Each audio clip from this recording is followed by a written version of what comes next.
தோரணம் சூடுதம்மா நெஞ்சம் ஆனந்தமே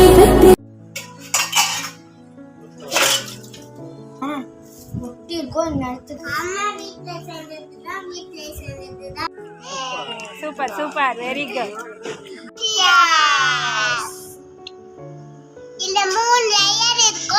ஹாய், இன்னைக்கு ஒரு நம்ம சண்டே விலாக் தாங்க பார்க்க போகிறோம். ஈஸ்டர் டே விலாக் தாங்க பார்க்க போகிறோம். ஸோ இன்றைக்கி ஃபேமிலியோட செம்ம என்டர்டெயின்மெண்ட்டாக இருந்தது. அதை தான் இப்போ நான் உங்ககிட்ட ஷேர் பண்ணிகிட்ருக்கேன். வாங்க வீடியோக்குள்ளே போய் பார்க்கலாம். காலையில் ஃபஸ்ட்டு பார்த்தீங்கன்னா நான் இன்றைக்கி பாதாம் பீசின் பாயாசம் தாங்க ரெடி பண்ணியிருந்தேன். தேங்காய் பால் போட்டு செம்ம சூப்பராக எம்மியாக நம்மளுக்கு சப்ஜா சீடும் போட்டு அங்கேயும் இங்கேயுமா கடிப்படும் போது செம்ம டேஸ்டியாக ஃப்ளேவராக சூப்பராக இருந்ததுங்க. ஹெல்த்தியான ட்ரிங்க், நீங்களும் ட்ரை பண்ணி பாருங்கள்.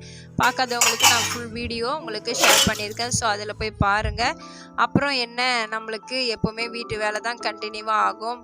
அதுக்கப்புறம் நடுவில் நம்ம ப்ரேயர்லாம் முடிச்சுட்டு இருந்தனால நம்மளுக்கு ஈஸ்டர் ப்ரேயரும் நல்லபடியாக முடிஞ்சுது. அண்ட் அப்புறம் பார்த்திங்கன்னா பாத்திரம் நிறைய சேர்ந்து போயிருந்தது. சரி, கையில் கழுவ வேண்டாம், கழுவிட்டு இருந்தேன்னா நம்மளுக்கு டைம் வேஸ்ட்டாக போகும், ஃபேமிலியோட குழந்தைங்களோட என்டர்டெயின்மெண்ட்டாக இருக்க முடியாதுன்ட்டு இன்றைக்கி நான் மிஷினை ஓப்பன் பண்ணிட்டேங்க. ரொம்ப நாளைக்கு அப்புறம் மிஷின் யூஸ் பண்ண போகிறேன். அப்புறம் பார்த்திங்கன்னா இது என்னுடைய பெஸ்ட்டு ஃப்ரெண்டுன்னு சொல்லலாங்க இந்த மிஷின். ஏன்னா நிறைய பேர் வீட்டு வேலைக்கு ஆள்கள் வச்சுருப்பீங்க. எனக்கு எங்கள் அம்மாவா, என் ஃப்ரெண்டா, என்னுடைய தோழியான்னு பார்த்தீங்கன்னா இந்த மிஷின் தாங்க சொல்லுவேன். ஏன்னா டக்குன்னு கொஞ்சம் நேரத்தில் எனக்கு பளிச்சுன்னு கழுவி கொடுத்துருவோங்க. கொஞ்சம் பாத்திரம் கம்மியாக இருக்கிறதுனால நான் சாப்பிட்டுட்டு மொத்தமாக லோட் பண்ணிடலான்னு விட்டுட்டேன். அண்ட் பார்த்தீங்கன்னா அலுமினியம் பாத்திரம்லாம் மிஷினில் லோட் பண்ண முடியாது. ஸோ அதையும் ஒரு பக்கம் வந்து நம்ம கையில் தேய்ச்சி எடுத்துடலாம் அப்படின்னு சொல்லிட்டு மடன்னு தேய்ச்சி எடுத்துட்டேங்க. நிறைய பாத்திரம் இருந்தனால கையில் கழுவக்கூடாதுன்னு சொல்லிட்டு இன்றைக்கி மிஷினில் லோட் பண்ணியாச்சு. அப்புறம் பார்த்திங்கன்னா எல்லாமே ஒரு வழியாக கழுவி முடிச்சுட்டு சாப்பாடும் ஒரு பக்கம் ரெடி பண்ணிகிட்டு இருந்தேன். அதுவும் ஒரு வழியாக ஃபினிஷ்ட் ஆகிடுச்சு. பாருங்கள், சூப்பரான இன்றைக்கி எறா பிரியாணி தாங்க. நம்ம எப்போவுமே ஹோட்டலில் வாங்கி சாப்பிட்றத விட வீட்டில் செஞ்சு அதோ ஃபேமிலியோடு என்ஜாய் பண்ணி இந்த மாதிரி ஹாப்பினஸ்ஸாக இருக்கிறது ஒரு தனி சந்தோஷம்தான். இன்றைக்கி சிம்பிளாக குக்கர்லேயே செஞ்சு விட்டுட்டேங்க எறா பிரியாணின்ற உடனே. பாருங்கள் எவ்வளோ ஒவ்வொரு அரிசியும் உடையாமல் சூப்பராக வந்திருக்கு. எனக்கு கையில் கிண்ட முடியாதுன்னு சொன்னோன்னே எங்கள் ஹஸ்பண்ட் கிட்ட கரண்டியை கொடுத்தாச்சு. நீங்களே கிண்டுங்கப்பா அப்படின்னு கிண்டுன்னு கிண்டுறேன்னு சொல்லிட்டு அரிசி உடையாமல் ஒரு வழியாக எடுத்து கிண்டிட்டாங்க. எப்போவுமே வந்து நம்ம கரண்டி பின்னாடி கிளறினா அரிசி உடையாதுங்க. எங்கள் பாட்டிமா சொல்லி கொடுத்த டிப்ஸ் தான் இது. கரண்டி முன்னாடி கிளறும்போது அரிசி உடையும். இந்த மாதிரி நம்ம வந்து பின்னாடி கரண்டியில் கிளறி விட்டுட்டு இப்படி சாப்பாடை பரிமாறும் போது உதிரியாக நல்லா வருங்க. ஒரு முறை நீங்களும் இந்த டிப்பை ஃபாலோ பண்ணிக்கோங்க. எப்படி இருக்குன்னு ட்ரை பண்ணி பாருங்கள். அதுக்கப்புறம் எங்கள் ஹஸ்பண்ட் நான் பரிமாற விட்டுட்டேன். அவங்களே எல்லாருக்கும் எடுத்து பரிமாறிட்டு இருந்தாங்க. சூப்பராக வந்ததுங்க. உண்மையிலேயே ஒரு எப்படி சொல்கிறது, ஆனந்தமாக செஞ்சேன். உண்மையாக ஆனந்தமாக வந்தது. பாருங்கள், பார்க்கும்போதே உங்களுக்கு தெரியுதா, எம்மியான ஜூஸியான சூப்பரான ப்ரான் பிரியாணி கொஞ்சம் நேரத்தில் டக்குன்னு ரெடி பண்ணிவிட்டேன். எல்லா வேலையும் முடித்து சாப்பிட்டு ஒரு வழியாக பாத்திரத்தையும் ஃபுல் பாத்திரத்தையும் மிஷினில் லோட் பண்ணிட்டேன். சாப்பிட்ட பாத்திரமும் குழந்தைங்களுக்கு ஸ்வீட்டாக ஏதாவது தரணும்னு சொல்லிட்டு எங்கள் அப்பா கொண்டு வந்திருந்த லண்டன் சாக்லேட் இருந்தது. ஸோ அதையும் நாங்கள் வந்து அப்படியே டக்குன்னு க்ரன்ச்சியாக அப்படின்னு சொல்லிட்டு பேசிக்கிட்டே இருந்தாலுங்க பிள்ளைங்க. சரி, எப்போவுமே கொடுக்குறது இல்லை, இன்றைக்காவது கொடுப்போம் அப்படின்ட்டு ஹாப்பி சண்டேயோட கொடுத்து முடிச்சுட்டு ஈவினிங் போல் டீலாம் சாப்பிட்டுட்டு அப்படியே பீச்சுக்கிட்ட வந்தோம். வாங்க போய் பார்க்கலாம். போடு பாப்பா, வாங்க ஒரே கலர் எடுத்துக்கோங்க. ப்ளூனா ப்ளூ எடுத்துக்கோங்க. போடு ரியா, ப்ரே பண்ணு. போடு போடு போடு. இப்படி போடணும், இப்படி தூக்கி போடணும். மெதுவா போடு. Super super very good. Just miss, அதெல்லாம் ஃபீல் பண்ணக்கூடாது. எதுல ரியாக்கு ஒன்று விழுந்துட்டு. அப்படியா? பொம்மை.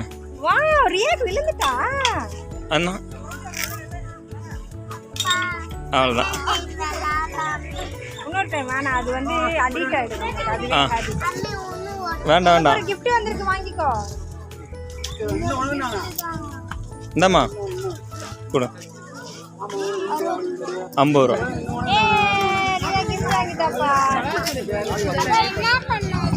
சும்மா விளையாடலாம் வச்சு.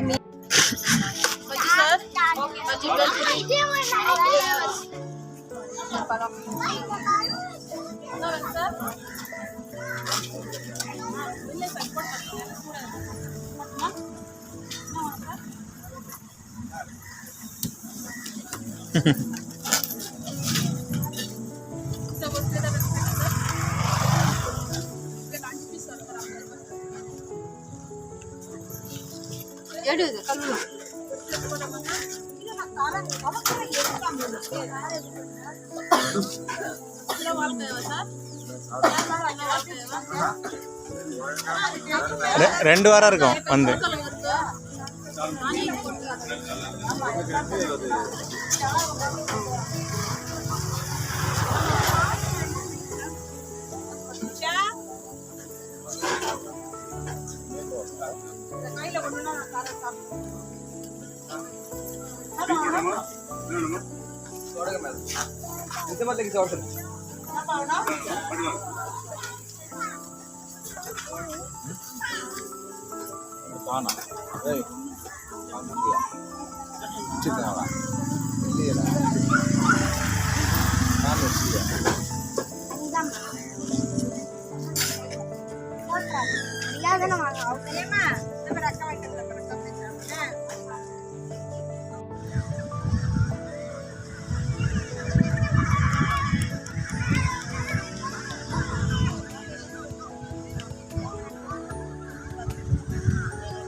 அப்புறம் ஒரு வழியாக கேமும் விளையாடிட்டு ஸ்நாக்ஸும் சாப்பிட்டுட்டு பிள்ளைங்க வந்து நல்லா ப்ளே பண்ணிவிட்டு ஹாப்பியாக விளையாடிட்டு இருந்தாங்க.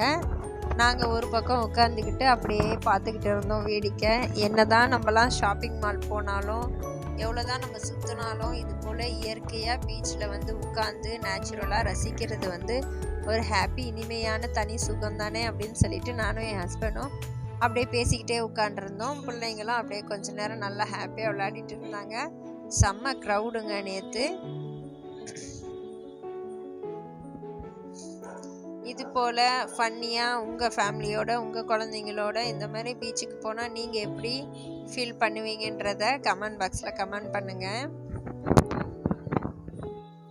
அதுக்கப்புறம் கொஞ்சம் இருட்டிட்டு ஒரு 1 hour கிட்ட டைம் ஸ்பெண்ட் பண்ணியாச்சு. அப்புறம் பீச்சில் போர் அடிச்சுட்டு வந்து உட்காந்துட்டாங்க பிள்ளைங்க. சரிங்க குழந்தைங்களோட விளையாடுங்க அப்படின்ட்டு ஒரு கேம் எப்போவுமே நம்ம அஸ்யூஷுவல் விளையாடக்கூடிய கேம் தான். வாங்க அந்த வீடியோக்குள்ளே போய் பார்க்கலாம் யார் வின் பண்ணுறாங்க.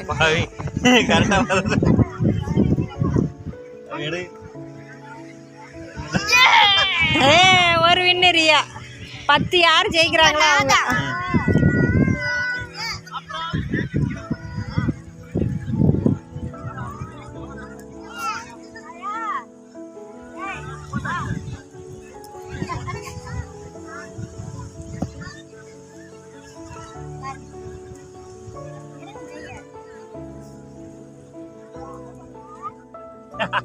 ஐயா அப்போ இருக்கேன்.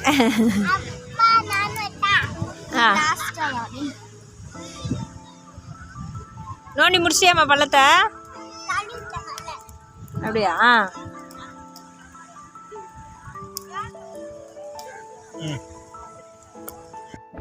இப்படியே அப்பா பொண்ணு எல்லாரும் விளையாடுறத பார்த்துட்டு எனக்கும் சந்தோஷம் தாங்க முடியலங்க. என்னதான் நம்ம வந்து ஓடி ஓடி உழைச்சாலும் யாருக்காக உழைக்கிறோம்? நம்ம ஃபேமிலி நம்ம குழந்தைங்களுக்காக தான் கஷ்டப்பட்டு ஓடி போய் வேலை செய்கிறோம். அது ஹஸ்பண்டாக இருந்தாலும் சரி ஒய்ஃபாக இருந்தாலும் சரி. சரி இது எதுக்கு சொல்ல வரேன்னா, எப்போ எத்தனை நாள் நம்ம ஓடி ஓடி உழைச்சாலும் நம்ம குழந்தைங்களோட அவங்களுக்கு செலவு பண்ணுறதை விட இந்த மாதிரி உட்காந்து பேசுகிறதுலையும் விளையாடுறதுலையும் மனம் விட்டு சிரிக்கிறதுலையும் தாங்க இருக்குது ஆனந்தம்.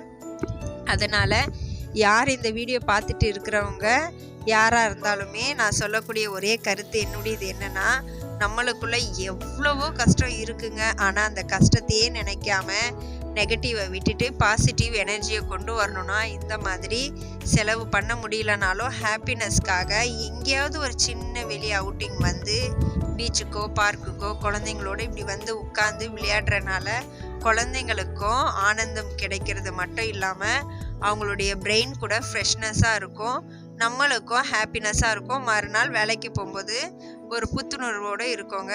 அதுதான் என்னுடைய கருத்து, உங்ககிட்ட ஷேர் பண்ணியிருக்கேன். வாங்க யார் வின் பண்ணுறாங்கன்னு பார்ப்போம். அடுத்தது ஒரு இடத்துல மட்டும் குண்டா இருக்கும். ஏன்னா அது விட பச்சை மண் நம்ம நல்லா முள்ளு தோண்டி எடுத்துக்குமா, குண்டா இருக்கிற இடத்த வச்சு கண்டுபிடிச்சு துணி கிடைச்சு. குண்டா இருக்கிற இடத்த கண்டுபிடிச்சிருக்கியா? இந்த ட்ரிப் கண்டே பிடிக்க முடியாது பாரு. தப்பு. எத்தனை கேம் சும்மா ஜாலி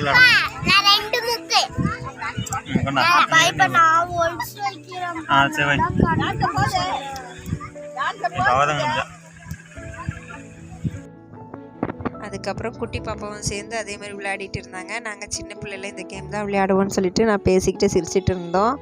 லாஸ்ட்டில் ஃபைனலாக நீ வின்னர் நான் வின்னர்லாம் கிடையாது, எல்லாருமே வின்னர் அப்படின்னு சொல்லி சால்வ் பண்ணி விட்டாப்புல அவங்க அப்பா உஷாரா.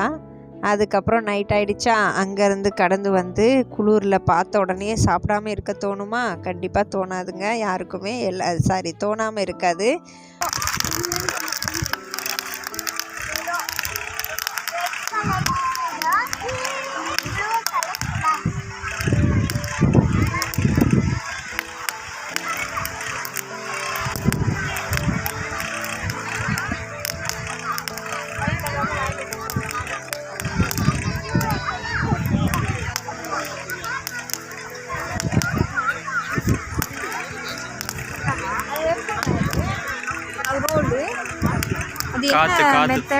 காத்து மட்டும் போகும். அப்படியா?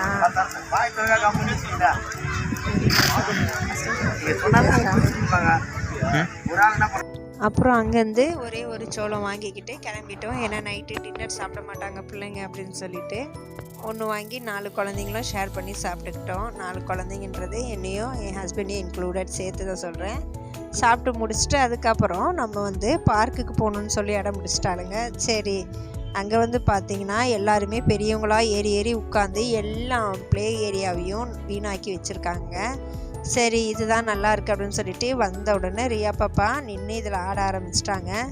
கொஞ்சம் கேர்ஃபுல்லாக இருந்தாலும் நம்மளுக்கு இதில் கொஞ்சம் பயமாக தான் இருக்கும், ஏன்னா சின்ன குழந்தைங்க ஏறுறதுல.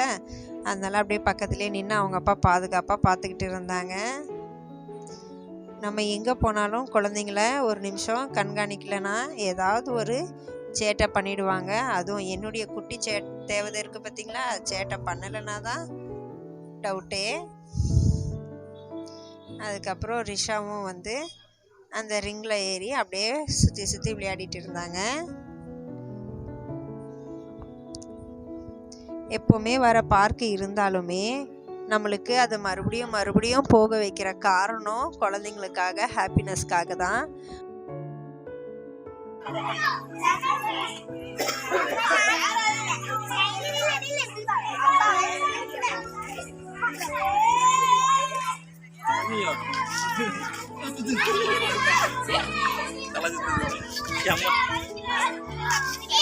அவ்வளோதாங்க, வீடியோ எண்டுக்கு வந்துட்டு இந்த ஹாப்பினஸோட இந்த வீடியோ விலாகை நான் முடிச்சுக்கிறேன். இந்த விலாக் எப்படி இருந்ததுன்னு கமெண்டில் சொல்லுங்கள். பிடிச்சா ஒரு like and share, comment, subscribe பண்ணிக்கோங்க. மறுபடியும் நாளை ஒரு வீடியோவில் சந்திப்போம். தேங்க்யூ, பாய்.